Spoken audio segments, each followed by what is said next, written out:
Hello everyone, आज हम पढ़ने जा रहे हैं satellite motion.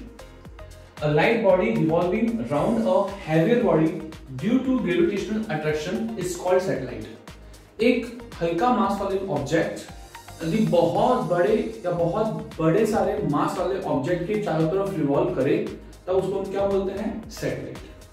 Earth is a satellite of sun. जैसे कि अर्थ सन के अराउंड रिवॉल्व कर रही है, बट अर्थ का मास सन के मास से बहुत कम है, राइट? इसलिए अर्थ सन का एक सैटेलाइट है, जबकि हम नॉर्मली उसको प्लैनेट बोलते हैं एक satellite. While moon is the satellite of अर्थ। अब मून का मास अर्थ के मास से कम है और मून अर्थ के चारों तरफ रिवॉल्व हो रहा है, तो मून अर्थ का एक सैटेलाइट है, राइट? नाउ अब डिफाइन करते हैं ऑर्बिटल वेलोसिटी। डिफाइन करने से पहले इसका सिंबल ध्यान रखिए, VO ले रहे हैं और VE लिया था S के को। A satellite of mass m moving in a orbit of radius r। एक r रेडियस के ऑर्बिट में m मास का सैटेलाइट रिवॉल्व कर रहा है with speed VO। Orbital speed कितनी है उसकी? VO। Then required centripetal force is provided by gravitation. जो ग्रेविटेशनल फोर्स है उस प्लेनेट का जो सैटेलाइट को खींच रहा है, वही उसको सेंट्रीपिटल फोर्स जनरेट करता है टू रिवॉल्व अराउंड हिमसेल्फ और इटसेल्फ। दैट मीन देखिए FCT, CT मींस हुआ centripetal, FG gravitational, implies that mv not square upon r। ये क्या है? mv square by r, centripetal force की वैल्यू, ओके? और FG मतलब ग्रेविटेशनल फोर्स। ग्रेविटेशनल फोर्स कितना होता है? gmm by r स्क्वायर, जहां कैपिटल M तो उस प्लेनेट का मास है और स्मॉल m उस सैटेलाइट का मास है, और स्मॉल r सेंटर से डिस्टेंस है, इसको हम ऑर्बिटल रेडियस भी बोल सकते हैं, राइट? हमेशा ऑर्बिटल रेडियस अर्थ के या प्लेनेट के सेंटर से ही काउंट की जाती है सैटेलाइट की। नाउ इस इक्वेशन को सॉल्व कीजिए, स्मॉल m कैंसिल आउट, तो यहां से v नॉट आ जाएगा, एक r भी कट जाएगा और स्क्वायर को जब इधर शिफ्ट करेंगे तो अंडर में gm by r। ध्यान दीजिए एस्केप में यहां पर ऊपर 2 आया था, ओके? और वो भी अर्थ की रेडियस है थी, तो कंफ्यूज मत होना। Under gm by small r, यहां स्मॉल r होगा r प्लस h, राइट? मतलब अर्थ की रेडियस और यू कैन से उस प्लेनेट जिसके चारों तरफ वो सैटेलाइट रिवॉल्व हो रहा है, उसका रेडियस प्लस उस प्लेनेट से कितनी हाइट पर है, सरफेस से। तो इस टर्म में भी आप आंसर रिलीव कर सकते हैं, दोनों ही फॉर्मूले हैं। Now for a satellite very close to earth surface, मान लो किसी अपनी अर्थ सरफेस के बहुत पास में है सैटेलाइट, देन यू कैन से कि अर्थ से जब हाइट काउंट करेंगे तो वो हाइट अर्थ की रेडियस से बहुत कम है।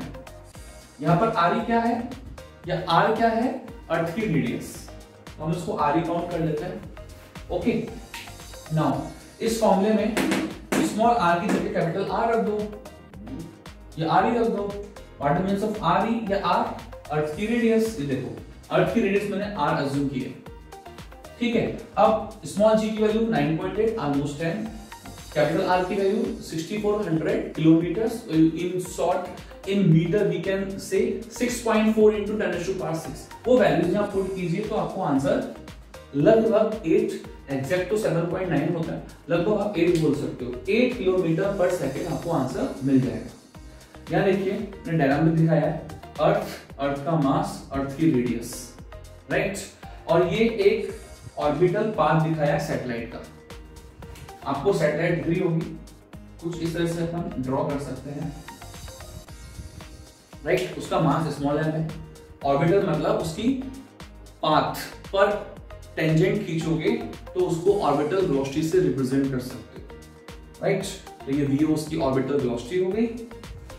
Now next point, if a body is taken some height, यदि हम किसी बॉडी को एक पर्टिकुलर हाइट पर ले जाएं फ्रॉम द अर्थ से and given horizontal velocity of magnitude 8 kilometre पर सेकंड, मतलब लाइक जैसे कि अर्थ है, अर्थ की सरफेस से पर्टिकुलर हाइट पर ले गए और उसको अर्थ सरफेस से यू कैन से अर्थ की सरफेस के पैरेलल और you can say horizontal speed दे दें कितनी? 8 किलोमीटर पर सेकंड। आपको लगा सर बहुत कम है, बहुत कम नहीं, ध्यान दीजिए किलोमीटर में है। 8 किलोमीटर इंच से मीटर 8000 मीटर पर सेकेंड। फिजिबल रियलाइज करो, 1 सेकंड में 8 किलोमीटर की स्पीड दें, जो कि बहुत ज्यादा स्पीड है, किसी तरह से दे दें, then the body becomes satellite of earth, वो बॉडी अर्थ की सैटेलाइट बन जाएगी, right. Next point, V naught depends upon, V naught depend किस पे करता है, कैपिटल एम, ये देखिए वी नॉट का फॉर्मूला ये है, बॉक्स करूं, ये मैंने बॉक्स किया, क्या वी नॉट फॉर्मूला में कैपिटल एम आ रहा है, yes. Small r orbital radius, और यू कैन से सेंटर से डिस्टेंस कितनी है सैटेलाइट की, आर। नेक्स्ट, आप चाहें तो जीएम की वैल्यू जी आर स्क्वायर, आपको याद है ना, तो in terms of G R square रखेंगे, that mean small G gravitational acceleration उस पर भी डिपेंड करेगा, ये देखिए वी नॉट की वैल्यू स्मॉल जी। अच्छा, ये स्मॉल जी आर कैसे आया, आपको मैं बताया भी था, जीएम की वैल्यू जी आर स्क्वायर रखोगे तो आर से आर कट जाएगा, तो यहाँ पर अंडर जी आर आ जाएगा, मतलब स्मॉल जी पर भी डिपेंड कर रहा है। And rho density of that planet और अर्थ, जैसे आप ध्यान दीजिए कैपिटल एम इन दोनों फॉर्मूलेज में, कैपिटल एम की जगह आप डेंसिटी इनटू वॉल्यूम लिख सकते हैं ना, तो डेंसिटी की टर्म पे भी आप बोल सकते हैं कि डिपेंड करने वाला है V naught. Next point, if orbital velocity of a near by satellite becomes √2 times of V naught, कितना है V naught near by satellite के लिए 8 का √2 टाइम्स, √2 होता है 1.4, यदि आप 8 को 1.4 से मल्टीप्लाई करेंगे तो लगभग 11.2 समथिंग आएगा। अब कुछ आया 11.2 मींस हो गया एस्केप स्पीड, और जैसे कि आप बोल सकते हैं इंक्रीज बाय 41.4%, राइट। मतलब आप यदि उसकी स्पीड को 41.4% बढ़ा दें और काइनेटिक एनर्जी इज डबल, या उसकी काइनेटिक एनर्जी को डबल कर दें, किसकी सैटेलाइट को, then the satellite escape from the field of earth के फील्ड से वो एस्केप कर जाएगा, क्योंकि वो एस्केप स्पीड के बराबर एनर्जी रख पाएगा, या एस्केप स्पीड को इक्विवेलेंट वो स्पीड रख पाएगा। तो ऑब्वियस अभी तो V naught near by earth satellite 8 है, बट ध्यान दीजिए 8 और 11.2 में ज्यादा डिफरेंस है, कितना डिफरेंस है √2 टाइम्स का। तो यदि किसी ऑर्बिटल स्पीड को आप खासकर नियर बाय सैटेलाइट के लिए √2 टाइम्स इंक्रीज कर रहे हैं, ठीक है, तो वो तुरंत एस्केप कर जाएगा अर्थ की फील्ड से, मतलब इन्फिनिटी पर पहुंच जाएगा। नेक्स्ट, अब मैं आपको टाइम पीरियड निकालना सिखाता हूं। ये तो था number A part orbital velocity, अब मैं आ रहा हूं time period of satellite. Topic यही है ऑर्बिटल मोशन, और यू कैन से सैटेलाइट की motion. Now we are coming on the next topic which is time period of a satellite, B part.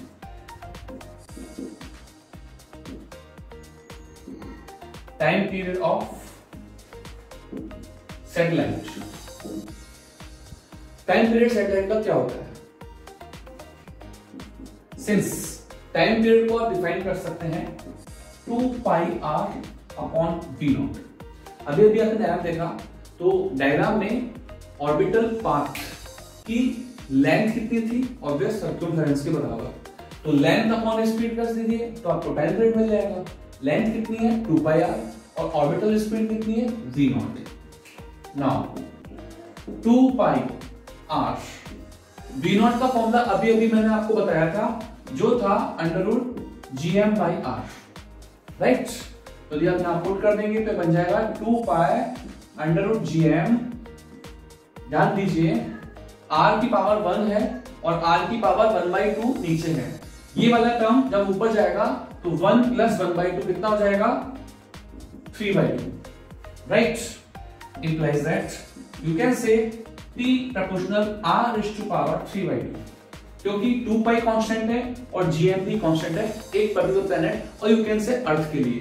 चलो अर्थ के लिए बात करते हैं, तो मास फिक्स हो गया, g फिक्स हो गया, 2π कांस्टेंट है ही, तो t डिपेंड किस पे करेगा r की पावर 3/2 पर। नाउ यदि आप दोनों तरफ स्क्वायर करें तो आप लिख सकते हैं t² प्रोपोर्शनल r³। आगे जाकर आप देखेंगे कि ये कैप्लर्स का थर्ड लॉ, जो कि टाइम पीरियड पर डिपेंडेंट था, कुछ इस तरह का ही था, राइट। फिलहाल आप याद रखिए कि किसी भी सैटेलाइट के लिए टाइम पीरियड का स्क्वायर उसकी ऑर्बिटल रेडियस के क्यूब के प्रोपोर्शनल होता है। ओके, चलिए इसमें एक खास पॉइंट है, क्योंकि जो सैटेलाइट है वो हमको दो स्पेशल सैटेलाइट आपको बहुत ज्यादा उनकी प्रॉपर्टीज याद रखनी होगी। पहला है जियो स्टेशनरी सैटेलाइट, जियो स्टेशनरी सैटेलाइट, राइट। इसमें खास बात क्या होता है कि ये अर्थ के रेस्पेक्ट में इसकी पोजीशन फिक्स रहती है। दैट मीन यदि मैं बोलूं कि अर्थ पर टाइम पीरियड जो है एक कंप्लीट रिवोल्यूशन का वो है 24 आवर्स, राइट। मतलब मैं जहां खड़ा हूं मैं वापस से 24 आवर्स बाद यहीं पे होऊंगा, मेरे लिए सन की पोजीशन वही होगी।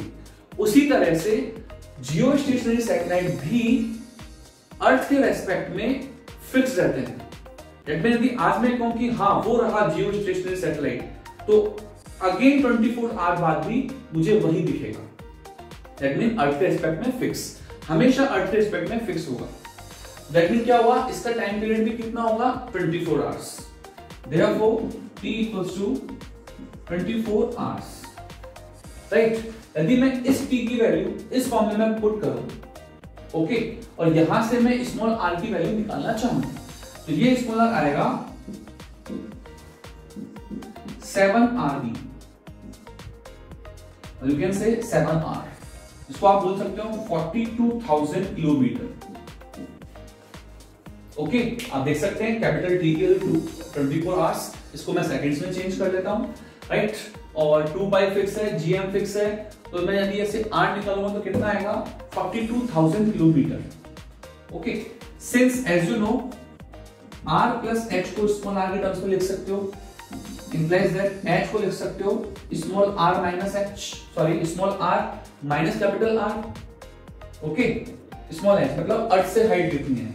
यदि हम इसी सैटेलाइट की अर्थ से हाइट निकालना चाहें तो आप 7r में से r माइनस करोगे तो कितना आएगा 6r, जो कि लगभग होगा 6400 किलोमीटर होता है, आप लगभग 6000 मान लीजिए, तो ये होगा 36,000 किलोमीटर। ये लोग पूछ भी होंगे कि ऐसे आपने 400 को कैसे नेग्लेक्ट कर दिया। आप देखिए 36,000, और कहा हम 400 की बात करें, 1000 में पहुंच गए हैं, 36,000 किलोमीटर पर है अर्थ सरफेस से। यदि यहां से भी मैं देखूं तो जियो स्टेशनरी सैटेलाइट यहां अर्थ सरफेस से 36,000 किलोमीटर दूर है। ओके, तो इस तरह से आप हाइट अर्थ सरफेस से और सेंटर से काउंट कर सकते हैं। चलिए अब मैं बताता हूं इसकी स्पीड। जियो स्टेशनरी तो मैं लिखता हूं जीएस, राइट। जियो स्टेशनरी सैटेलाइट की ऑर्बिटल स्पीड होती कितनी है, वीओ। लेट्स सी, चेक करते हैं। तो हम निकालना चाहते हैं ऑर्बिटल स्पीड इसकी जियो स्टेशनरी सैटेलाइट की, जीएस। तो ऑर्बिटल स्पीड का फॉर्मूला बताइए, √gm/r। स्मॉल r कितना था, अभी भी आप स्मॉल r देखा आपने, सॉल्व करने पर आएगा 7r। जब इसकी वैल्यू हम पुट करेंगे तो ये लगभग आता है 3.1 किलोमीटर पर सेकेंड। तो इस डाटा को भी आप याद कर सकते हैं, लगभग 3 किलोमीटर पर सेकेंड। ध्यान दीजिए किलोमीटर पर सेकेंड है यहाँ पर, राइट। तो इस तरह से आप बोल सकते हैं कि काफी ज्यादा स्पीड है ऑर्बिटल स्पीड जियो स्टेशनरी सैटेलाइट की, राइट। नेक्स्ट है, इसके बाद हम निकालना चाहते हैं जियो स्टेशनरी सैटेलाइट के बाद satellite near by earth surface, right. ये सेकंड पार्ट हो गया इसका। सेकंड पार्ट है satellite near by earth surface. Okay, तो अभी अभी आपने देखा था अर्थ सरफेस के नियर बाय जो स्पीड थी, orbital speed near by earth surface, तो NE लिख रहा हूं मैं, नियर बाय अर्थ कितना था याद कीजिए, √gm/r था। स्मॉल r कैपिटल R के इक्वल, जिसको मैं सॉल्व किया था लगभग आया था 8 किलोमीटर पर सेकेंड। ओके, नाउ इस वैल्यू को याद रखना है। सेकंड थिंग, यदि आपसे कोई पूछा जाए भी टाइम पीरियड बताओ, कितना टाइम पीरियड होता है, तो आप टाइम पीरियड निकाल सकते हैं। अभी अभी मैंने आपको टाइम पीरियड का फॉर्मूला बताया था, t = 2 पाई √gm into पावर था 3/2 small r, but near by earth satellite के लिए इंप्लाइज है P near by earth, right. उसके लिए आपको मालूम है स्मॉल r की वैल्यू कैपिटल R के इक्वल नहीं है, तो रखिए 2 पाई अंडर रूट GM, इसके लिए लिख सकते हैं GR², ये लो GR²। स्मॉल r की जगह हम लिख सकते हैं capital R, earth near by है ना, मतलब अर्थ के नियर बाय आपका सैटेलाइट है। नाउ ध्यान से देखिए, यहां से अंडर रूट लोगे तो आएगा r, यहां है 3/2 मतलब एक पावर पूरी और एक power half, like this P NE equals to 2 pi under root G, ये हो गया r की पावर 3/2 को लिख सकते हो r इंटू r की power half, that mean 1 plus 1/2, 3/2 मतलब 1 प्लस 1/2, तो 1 ही ना पावर और हाफ ये ना, तो हाफ 1 तो कट जाएगा, हाफ मतलब अंडर रूट हो गया, तो आप चाहो तो इसको अंडर रूट लिख सकते हो। इंप्लाइज दैट P NE का फॉर्मूला बन गया 2 pi under root r/g, right. यदि r की वैल्यू 6400 किलोमीटर और g की वैल्यू 10 जो कि नॉन है, यदि रखते हो तो ये वैल्यू फिक्स्ड है, जिसको आपको अगेन याद रखना है, जो कि लगभग आता है 1.4 आवर्स, इन मिनट्स ये आता है 84 मिनट्स, और इन सेकेंड्स 5063 सेकेंड्स, राइट। ये नंबर आपको याद रखना है। नाउ एक चीज और, कई लोग पूछते हैं कि P NE का फॉर्मूला भी फिक्स है, तो क्या अर्थ के नियर बाय कोई टाइम सैटेलाइट का टाइम पीरियड फिक्स वैल्यू रखता है, तो क्या हर प्लेनेट के ऐसे ही पास में जब सैटेलाइट लेके जाएंगे तो क्या हर जगह ही हर प्लेनेट पर नियर बाय सैटेलाइट यही टाइम पीरियड रखते हैं? तो उसके लिए मैं एक फॉर्मूला बनाना चाह रहा हूं, सिंस ये मैं रफ कर दिया, इसमें एक स्पेशल पॉइंट है, वो ये है सिंस जो ग्रेविटेशनल एक्सेलरेशन है उसका फॉर्मूला होता है 4/3 g rho pi r, okay. Therefore यहां से यदि मैं r/g का रेशियो निकालूं तो r ये रहा, g नीचे गया तो बन जाएगा 3/4 1/0, g r ये रहा और g ये रहा, तो g rho pi आएगा,